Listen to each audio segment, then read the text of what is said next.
Hello అండి, నమస్తే. Welcome back to my channel Tikku vlogs. అయితే చాలా సంవత్సరాల తర్వాత పెంచలకొన లక్ష్మీ నరసింహస్వామి ఆలయంకి అయితే వెళ్తున్నాం. నేను ఎప్పుడు చిన్నగా ఉన్నప్పుడు ఒకసారి వెళ్ళాం, మళ్ళీ ఇప్పుడు నా పిల్లలతో వెళ్తున్నా. అప్పటికి ఇప్పటికి చాలా చేంజ్ అయితే వచ్చి ఉంటుంది గుడిలో. నేను చాలా రోజుల నుంచి అనుకుంటున్నాను కానీ వెళ్ళలేకపోతున్నాం. దేనికైనా టైం రావాలిగా, ఇంకా ఎలా అయినా వెళ్ళాలి అని డిసైడ్ అయ్యి అప్పటికప్పటికి వెళ్తున్నాం. ఇంకా మేము టిఫిన్ అయితే ఇంటి దగ్గర తినకుండా వచ్చేసాం. అందుకని పదలకూరులో ఒక హోటల్ దగ్గర ఆగి టిఫిన్ అయితే చేసాం. పెంచలకొన ఆలయం నెల్లూరు జిల్లా రాపూర్ మండలంలో అయితే ఉందండి. చెంచురాజు కుమార్తె చెంచులక్ష్మి సంచరించిన నాటి చెంచలకోనే నేటి పెంచలకొనగా మారింది. దక్షిణాదిన ప్రముఖ వైష్ణవ పుణ్యక్షేత్రాలలో ఒకటిగా పెంచలకొన పేరుగాల్చింది. ఆలయ స్థల పురాణం ప్రకారం మహావిష్ణువు కృతయుగాన ప్రహ్లాదుని రక్షించేందుకు హిరణ్యకశిపుణ్ణి సంహరించిన అనంతరం వెలుగొండల కికారణ్యంలో గర్జిస్తూ ఆవేశంగా సంచరిస్తున్న సమయంలో చెంచురాజు కుమార్తె చెంచులక్ష్మి తన చెలికత్తెలతో కలిసి అడవిలో విహరిస్తుండగా స్వామివారి బికర రూపాన్ని చూసిన చెలికత్తెలు భయంతో పారిపోగా చెంచులక్ష్మి మాత్రం స్వామివారిని చూసి భయపడకుండా నిలబడిపోయినట్లుగా చరిత్రలో చెప్తుంది. దీనితో ఆమె ధైర్య సాహసాలు అందచందాలను ముక్తుడైన స్వామివారు చెంచురాజుకు అప్పన చెల్లించి ఆమెను వివాహం చేసుకుని ఆ సుందరవంతను పెనవేసుకొని శిలారూపంలో ఇక్కడ స్వయంభుగా వెలిసినట్లు పురాణ కథను. దీనితోనే స్వామివారిని పెనుసిల లక్ష్మీ నరసింహస్వామిగా పిలుస్తారు. అయితే చెంచులక్ష్మిని స్వామివారు వివాహం ఆడారని తెలుసుకున్న ఆదిలక్ష్మి అమ్మవారు ఆగ్రహించి స్వామికి అల్లంత దూరంలో ఏటి అవతల గట్టుకు వెళ్ళిపోయినట్టుగా కథనం. దీనితో అమ్మవారికి ఇక్కడ దేవస్థానం నిర్మించారు. తూర్పు కనుగుల మధ్య పర్వత ప్రాంతంలో నెల్లూరు కడప జిల్లాల మధ్య కేంద్రం ఉంది. నెల్లూరు జిల్లా కేంద్రానికి 80 కిలోమీటర్ల దూరంలో సముద్ర మట్టానికి 3000 అడుగుల ఎత్తు ఉన్న పెంచలకొన క్షేత్రం నిత్య సౌభాగ్యవనంగా వెలుగొంగుతుంది. పెంచలకొనలోని గర్భగుడి 2020 సంవత్సరం నాటికి సుమారు 700 సంవత్సరాలు పూర్వం నిర్మించినట్లు తెలుస్తుంది. భారతదేశానికి ఈ పేరు రావడానికి కారణమైన భరతుడు ఈ ప్రాంతంలోనే పెరిగారని, ఆయనను పెంచిన కణవ మహర్షి ఈ ప్రాంతంలో తపస్సు ఆచరించారని, ఆశ్రమం పక్కనే ఉన్న ఏరును కణవలేరుగా పిలిచేవారని, కాలక్రమేణాది కండలేరుగా మారినట్లు చరిత్ర కథనం. పెంచలకొనకు 6 కిలోమీటర్ల దూరంలో బోనపల్లికి చెందిన ఒక బోయ గొర్రెల కాపరి గొర్రెలను మేపుకునేందుకు పెంచలకొన అడవుల్లోకి వెళ్ళగా స్వామివారు వృద్ధుని రూపంలో బోయ కాపరికి కనిపించి నరసింహస్వామి శిల రూపంలో ఇక్కడ వెలసి ఉన్నారని గ్రామస్తులకు తెలిపి ఇక్కడ ఆలయం నిర్మించాలని చెప్పాడంట.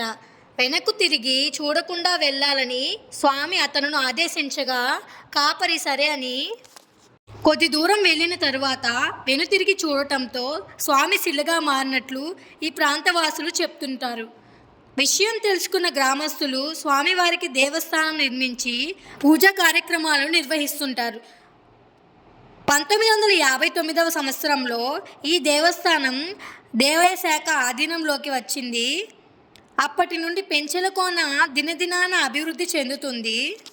ప్రతి సంవత్సరం మే ఏప్రిల్ మధ్యలో బ్రహ్మోత్సవాలు చాలా వైభవంగా జరుగుతాయి. తిరుమల బ్రహ్మోత్సవాలు జరిగేటప్పుడు పెంచలకొనకు స్పెషల్ బహుతులు వేస్తూ ఉంటారు. పెంచలకొనకు చేరుకునేందుకు అనేక ప్రాంతాల నుండి బస్సులు ఉన్నాయి. జిల్లా కేంద్రమైన నెల్లూరు నుండి 80 కిలోమీటర్ల దూరం ఉంది. ప్రతి 2.5 గంటలకు ఈ రోడ్ మార్గంలో బస్సు వసతి ఉంది.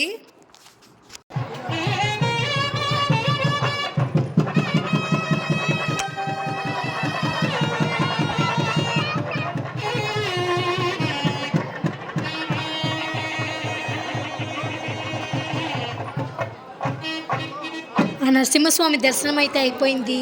దర్శనం అయితే చాలా బాగా జరిగింది.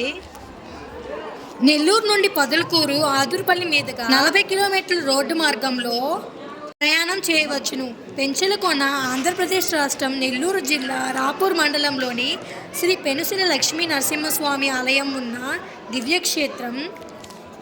రాష్ట్రంలోని పలు ప్రాంతాల నుండి ప్రజలు కుల మత పేద వర్గాలు విభేదాలు లేకుండా వారి పాపాల నుండి స్వామివారిని దర్శించి విముక్తి అవుతున్నారు.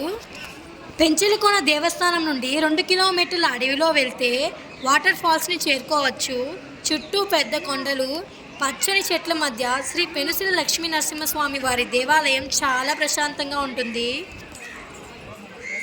నేను ఈ ఆలయంకి వచ్చి ఆల్మోస్ట్ 16 ఇయర్స్ అయిపోతుంది. అప్పటికి ఇప్పటికి చాలా డిఫరెన్స్ అయితే వచ్చింది టెంపుల్లో. ఎవరైనా కొత్తగా ఈ గుడికి వచ్చిన వాళ్ళైనా సరే ఈజీగా వెళ్ళొచ్చు, ఎందుకంటే ఎటు వెళ్తే ఎలాంటి దర్శనం అవుతుందో మొత్తం డైరెక్షన్స్ అయితే వేస్తున్నారు.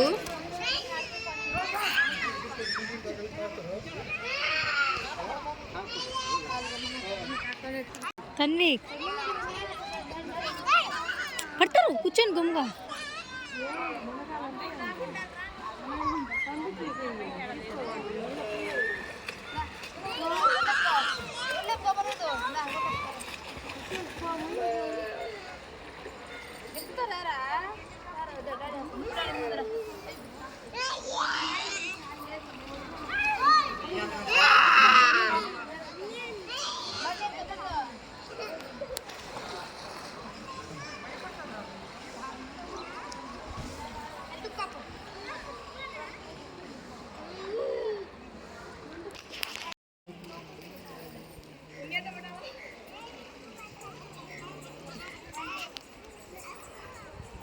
ఇక్కడ పొంగల్ పెట్టే వాళ్ళు పొంగల్ అయితే పెట్టుకుంటున్నారు.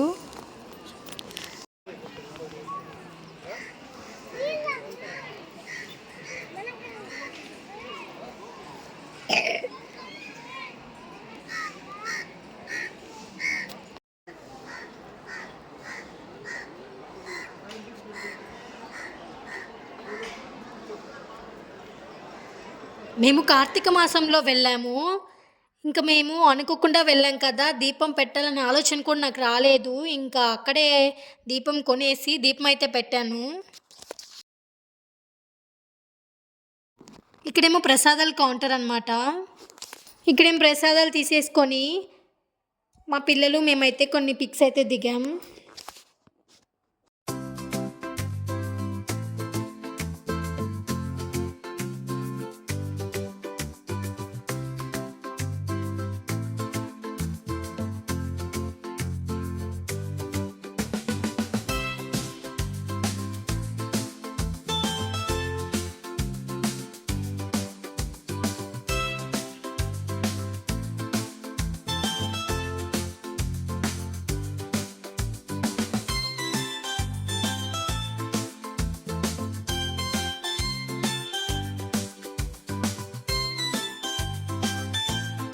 Thanks for watching.